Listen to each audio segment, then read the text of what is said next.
Hello, hi, this is Nabila Rahman.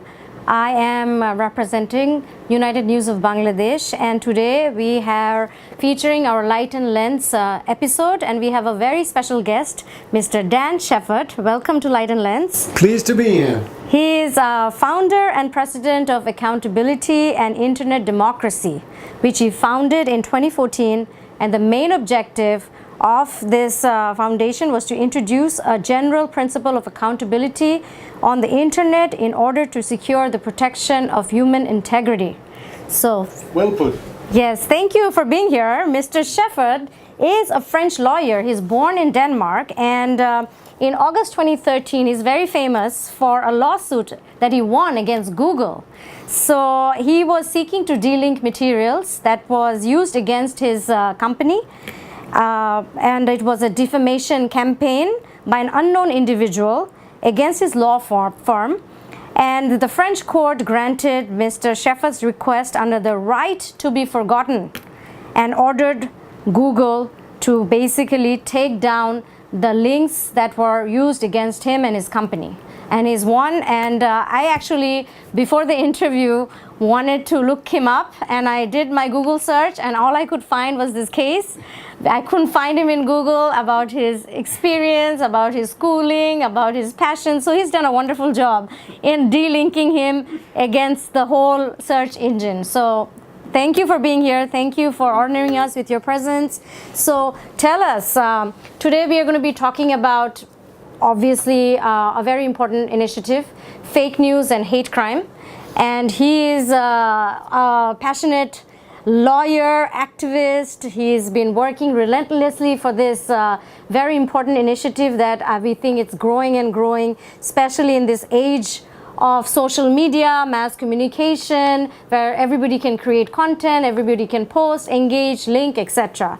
So my question to you is, with the rise in this digital footprint of everybody, and of course fake news is also on the rise, it's easy to defame a person or an organization, which has happened to you. It can happen to any of us, right? So how does somebody going through this stigma may go about getting the right to be forgotten, which I actually learned today, in their favor, especially in Bangladesh? If they want to exercise that right, what is the process? What is the steps they can take against these big search engine or social media giants? Well, let me say the right to be forgotten was actually embedded in a directive that we had in the European Union since 1995, and it was implicitly embedded in that directive. And now in the General Data Protection Regulation that replaced that directive, we have it explicitly. So far, it seems only to be a European right. I would personally like to see it becoming a human right, meaning that it will be universal and that will apply also to this country. It's too early to say that it's a human right. In order for something to become a human right, it has to meet certain tests under international public law, and it will also help very much if the UN would include it in a resolution. We haven't arrived at that yet. I hope and I believe that it will be the case, because I really don't see how personal integrity, dignity, and other rights linked to the person as such can survive in the environment today, where anybody, any psycho, and that is what unfortunately we have on the internet today, because the internet can be a weapon of mass destruction in the hands of the wrong people, can destroy the life of you, of me, of anybody in this room, and anybody watching this program if somebody doesn't like you. And it could affect you not only in your personal life, your private life, it affects your children, it affects your family, it affects your business, and ultimately it affects democracy, because it's a kind of fake news. And maybe before elaborating further on that, you want to ask a question about fake news, but I would say that yes, indeed, the right to be forgotten is something that's fundamental in the preservation and promotion of human dignity on the internet. But unfortunately, it's not yet a human right, and therefore answering your question as to what can you do in this country where the General Data Protection Regulation does not apply yet. I hope it will apply in your country one day, but it's up to your government to make that decision. until such point in time, you really have no remedy against search engines or social media, because unfortunately they have no legal obligation to rectify or to take down content, irrespective of how damaging it is. Yeah, and that's the reality and the sad part, that we have a long way to go. And we in Europe, we already crossed that bridge, and we hope that we will inspire the rest of the world. And that's why I founded the association, which you rightly referred to, for accountability in internet democracy, because we believe, we in the board, and we have some very important board members, and we're glad to say that Mr. Khan is a member of the board. The way we analyze it is that it's really a question of accountability. And also, I think it's important to also define what is fake news, because the youngsters, they are probably, people are gossiping. There's entertainment media talking about celebrities, who's saying who is doing what, which party they're going, maybe they're not going, and it's all fun and games. But where do you draw the line and say this is fake news, this is hurting people, this is hurting the perception of an individual, a group, a community? Like, when do you, what would you define as fake news? Well, first of all, you mentioned celebrities and so on. In the old days, and of course one of the most important cases, one of the most famous cases was Lady Diana. And that gave rise to the campaign against the paparazzis. We all know that. Some people, rightly so or wrongly so, blamed the paparazzis for her death. As we all know, she was killed in a car accident, and maybe or maybe not, she was being pursued or persecuted by paparazzis on that particular day. The point is really that her life was more or less destroyed by the press being on her tail 24 hours round the clock. She had no private life at all, and that is what happens to celebrities. Now, since those events, it has become worse and not better, because now we have the internet, which really is with you, if it would be possible to say so, it would be more than 24 hours round the clock. So the paparazzi problem in terms of celebrities has grown worse and not the opposite. But that's a privacy issue. It's not really a fake news issue. The fake news issue is mainly directed towards manipulating democracy. But there are other fake news issues out there which may be just as important as democracy. One of them being what we call astroturfing, which is the news that affects business. This may be a company that you set up, it may be a mom and pop shop, it may be a big company that some competitor would like to see you disappear from the scene, so to speak, and either pay someone or directly puts up fake information about your products, about your services, about your credibility, and so on and so forth. And people start believing it, and this way they won't buy the product, and you'll go bankrupt. Unfortunately, that leads to an economy which is not based on the classical Darwinistic model of the best man wins the game, is the cheapest product at the best price, the best quality. Unfortunately, this new paradigm is the opposite.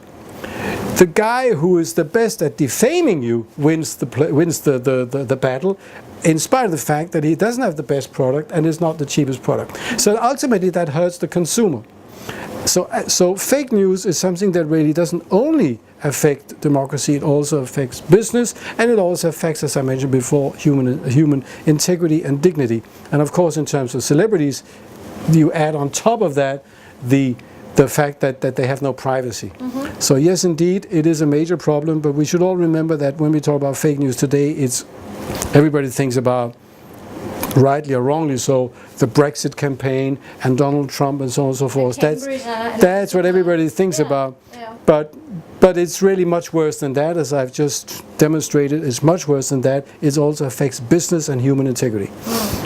So how as readers, let's say we are not the creators of these fake news, how do we spot, or how do we know it's fake news? Well, how do we deal with fake news today from a practical point of view? Or we don't know if it's fake news. We are also sharing that news, right? Yeah. And we are also, our social media, everybody's commenting, how could they do this, because we don't know. Yeah. How do we know what's real and what's fake? You know, I'm on the board of several companies dealing with this problem. I've been advising governments and still advise government on this problem and participate in conferences basically all over the world. The last one was in Milan last week, and here we are working on a product which implies that different newsrooms will cooperate in identifying fake news. In other words, if a journalist, say it's you or anybody in this room, spots something that looks as if it's fake, if it's an image, it's fairly easy to see whether it's been photoshopped, and you can do some IT forensics and you can identify that. But if it's not an image but a story, which may be combined with an image, it may become more difficult. So the idea of this cooperation model is to ask newsrooms that cooperate with you to double check it locally. Where does the source come from? Does it make sense? Can we test it against something else? Can we, in other words, cross-check it? And we would like to see, and that I think is one of the ways that it could actually move, that this would be more or less institutionalized, so that at least the media that has to regain some of its lost trust, because classic media are also to a certain extent responsible for what we are seeing. Classic media have not been quick enough to understand the importance of social media in conveying news. And classic media have not only lost out on the advertising revenue as a consequence of that, but also on the tech developments and on the interest that especially the younger generations have for social media, where they get almost all their news. So classic media are to a certain extent responsible for the situation we are in now. But they have to come back in the driver's seat. And they have to come back in the driver's seat by cooperating. The day and age where the newsroom journalists would go out and hunt the scoop, in my opinion, it's over, it's done with. Because that scoop may be fake. And classic media have to be accountable even more than they are typically, but they have to be accountable for whatever the nefarious effects will be of the fake news, that somehow they will quality stamp simply because they will relate the story. I mean, if the New York Times or if your newspaper, The Guardian, something like that, was to repeat a story which they picked up from social media and which they didn't really cross-check and vet before, their violation of good ethics and media responsibility and integrity is much more serious than if somebody puts it up on social media. Absolutely. So, classic journalism, classic medias have a role to fulfill in recouping the lost terrain by being trustworthy. Social media, on the other hand, they make no money out of being trustworthy. On the contrary, they make money out of not being trustworthy because they get a lot of clickbaits and the advertisers like that. So their business model is really somehow a negation of trustworthiness. Now, I know that is pretty provocative, but it helps to provoke in order to understand. And that is the problem we have. So in order to hold them accountable, and I'm not talking about classic media, I just developed that, we need to get the advertisers on board. We need to get the advertisers to be accountable for continuing to subsidize and to fund and to use social media if persistently they continue in disseminating fake news. Absolutely. And that is the kind of responsibility that I think is perfectly doable and perfectly realistic if the consumers, and that's the third category of accountable groups, right? The first one is the social media, the second one is the advertisers, the third group is the consumers, which means everybody, all users. If we get sort of more or less an instinctive reaction which says, I no longer trust these media and I will certainly not pay attention to any advertising on these media, of course the problem will solve itself. So that's the way I see this. So we have to all collectively work together. The classic news media have to regain and recoup the trust which they once had by cooperating and cross-checking and helping each other and not running after the scoop. Those days are over. The social media have to understand that their days may also be over if their business model is no longer supported by advertisers, and we, the users, can help that happen. Absolutely. So we all have to work together. Absolutely, we can do that. Yeah, and one of the things that has always been my pet peeve, especially with the media, when I talk about media, I'm talking about both the news as well as the TV, is whenever I feel like, it's not fake news per se, but it creates hate crime, like the New Zealand shooting happened. It's like whenever it's a Muslim, it's a brown person, and there's an attack, the media says it's a terror attack. But whenever it's a white person and it's a non-Muslim, and the same kind of attack happens, like the Las Vegas shooting that happened in 2017, where more than 58 people died, it was, a lone man attack. It was, somebody who's psychotic. It's a mass shooting. Yeah. They will never call it terror attack. But that's the media. But it's our responsibility. That's the Western media. But it's not fake news, but it's creating hate crime, like that you see. And I think it's our responsibility. I mean, that's as media house here as well as the consumer to understand, because when it's happening, social media people are like, call it what it is, a spade, it's a terror attack. It doesn't matter if a person is white or black or Muslim or non. You are creating terror in the shootings that happens every other day in USA. In the schools. It's not a mass shooting, it's a terror attack. When you're terrified, it's a terror attack. So I think there's a lot of, it's news that we see and our perception changes, and a whole group or ethnicity or religion is kind of targeted, and there's more hate in this world. So, your thoughts on that? You're saying many things here which are absolutely true. Now, let's start with the bias that you are, projecting. That you're projecting and that you're identifying. And unfortunately, you're absolutely right. We are all biased. I mean, that's the way we are. We all have prejudice, and by definition, we don't know, because that's more or less unconscious. It comes with our, traditions and our birthplace and our culture and so on. But there are degrees of bias and there are degrees of prejudice, and sometimes it becomes a real problem, and sometimes it's just way of life and it's not a real problem. But we are all biased. That's the point I'm making here, which is the danger. Because of course, if you appeal to that latent or underlying bias, then you bring it out in all of us. So that's the first point. I agree that bias is a major problem. We see it in the way algorithms are created, which may be absolutely detrimental to the integrity and the dignity of individuals that algorithms are biased. In terms of being admitted to schools, higher education, hospitals and so on, that algorithms are biased, and they're biased because the programmers are biased.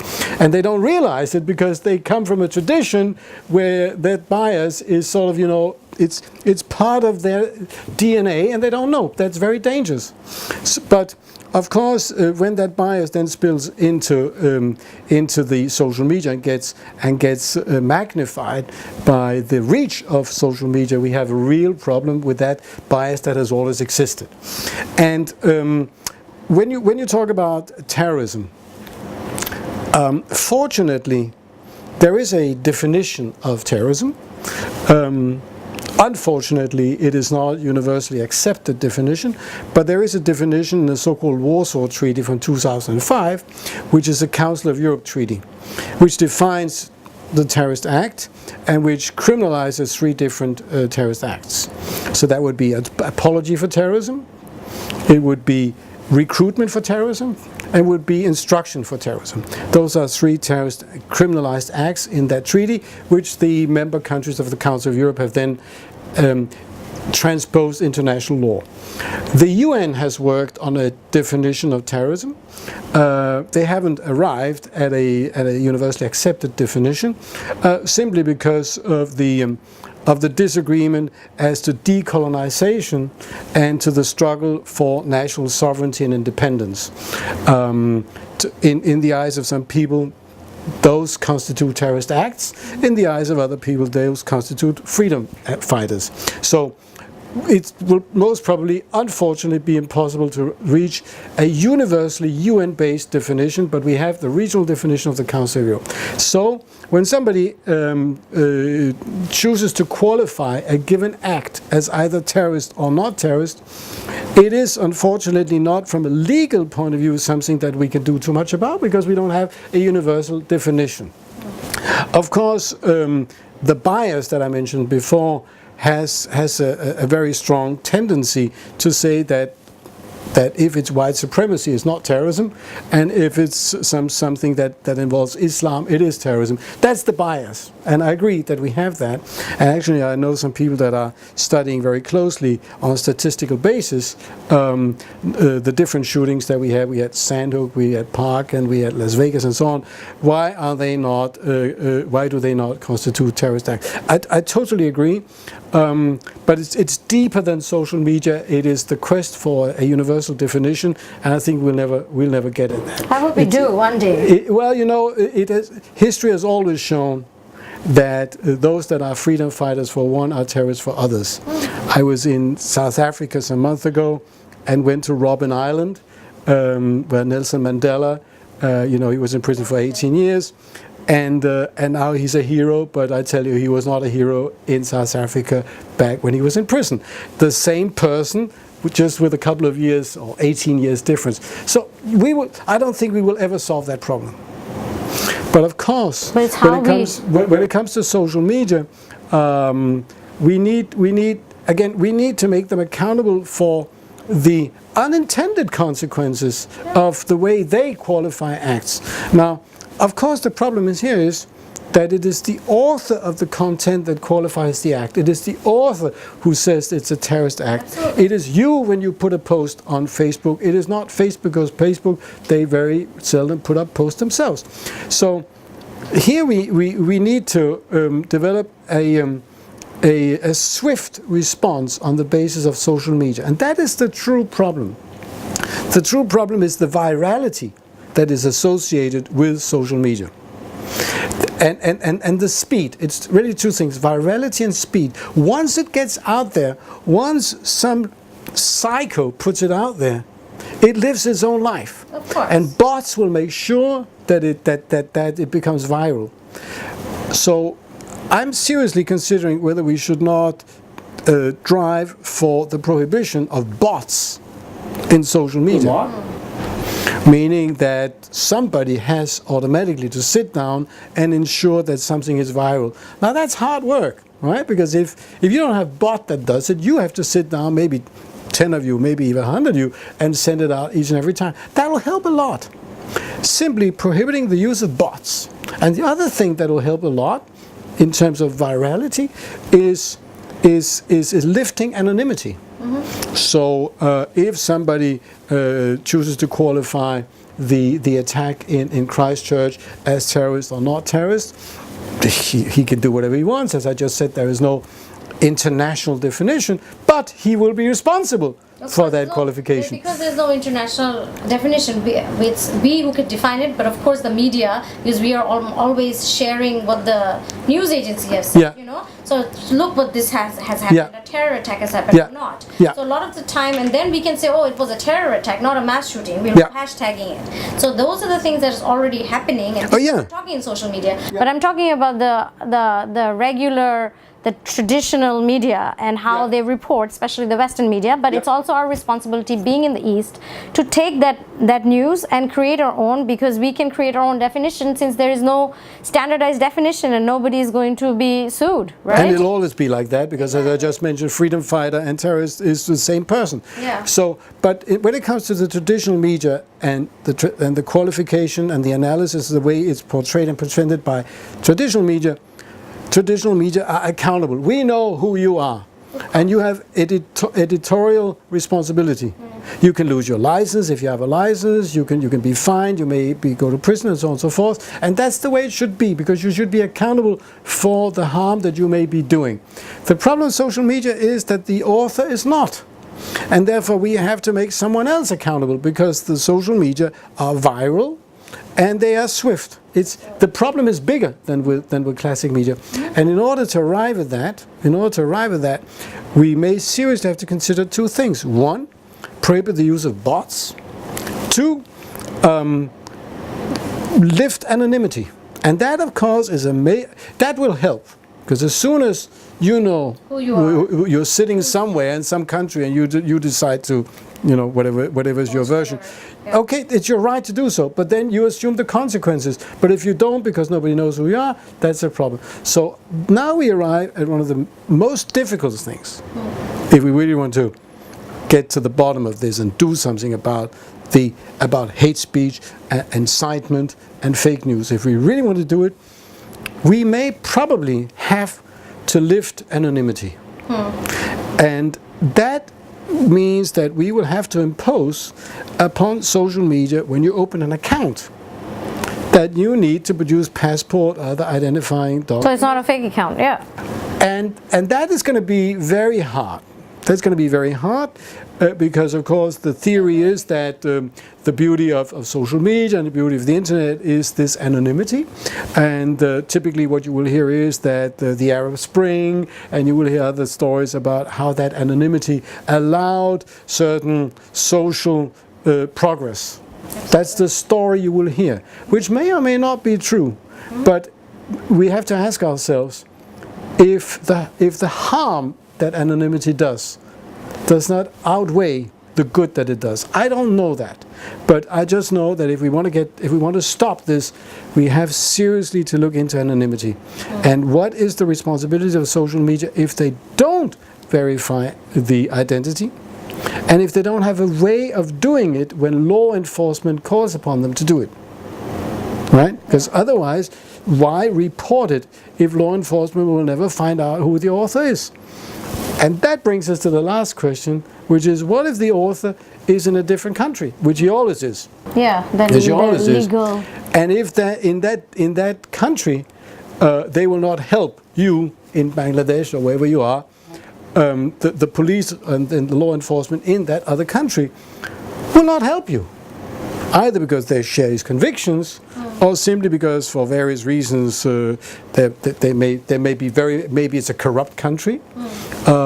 Maybe they simply don't find it that they will invest resources in it, and so on and so forth. They simply won't help you. And believe me, there will be countries like that.